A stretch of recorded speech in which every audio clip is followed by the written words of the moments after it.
If you ever managed to find out about these secret meetings, I'm sure you'd feel compelled to move in.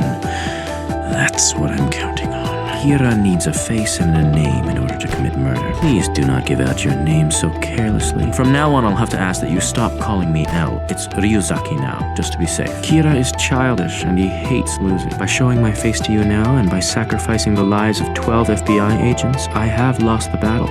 But I'm not going to lose the war. Even though Kira can control the time of death, I don't think there's any way he could have arranged their deaths without having seen the broadcast first. I only said that we were unable to reveal anything suspicious based on our surveillance. I want to tell you I'm Al. Assuming he's not actually the idiot we think he is, there could be another message hidden in this diary. So you figured it out. This is the first time I've ever put my life on the line. I want to show Kira that we're all willing to risk our lives if that's what it takes.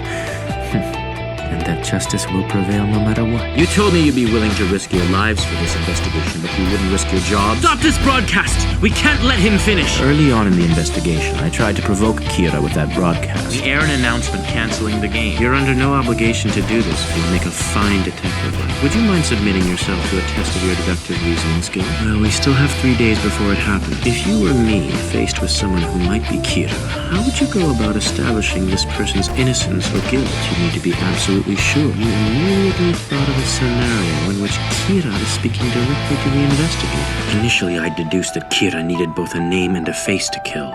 But from what we've just seen, I'd say it's not entirely impossible that Kira can kill with only a face. The truth is, if I was the only one who thought there was a second Kira, it wouldn't be too convincing. But the fact that we both came to the same conclusion makes the theory that much more believable.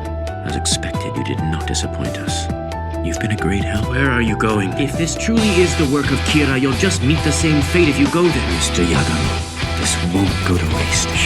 Shinigami? The postmark is from Osaka. But Kira can control his victims before they die, so he could have delivered it from Osaka without going there himself. There's a strong possibility that this Kira's a fake.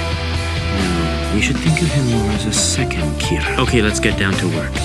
You can start by looking over all the information we've collected. I'd also like you to examine these videos.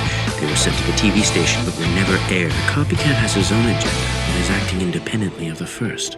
I believe his actual motivation is to meet the original. You're not Kira. That is, it would